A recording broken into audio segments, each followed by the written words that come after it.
அம்மாவோட வருகைக்காக அந்த ஜனங்க காத்துக்கிட்டு அம்மா திரும்ப வந்துட்டாங்க. நாடாளும் மகராணி ராஜாங்க பரிவாரம் கூட வாராளம்மா.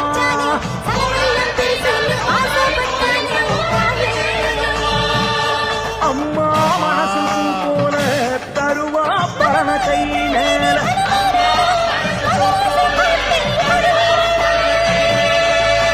சோளக்காடு போற பொண்ணே நின்னு கேளு எந்தன் பேச்சு. செலங்கோட்ட மாரியம்மா தேரில் வரும் நேரம் ஆச்சு. கோலம் போடு வீதிகளெங்கும் காராப்பசு சாணம் தெளிச்சு. தீபம் ஏத்த வேணாமா புத்து வழக்க தேக்கி வச்சு. வேலாயி வீராயி தீச்சட்டி கரமேந்தி ஊர் சுத்தி வாராளம்மா. செல்லாயி சலம்பாயி வெள்ளிப்பி ரம்பேந்தி ஓடோடி வாராளம்மா.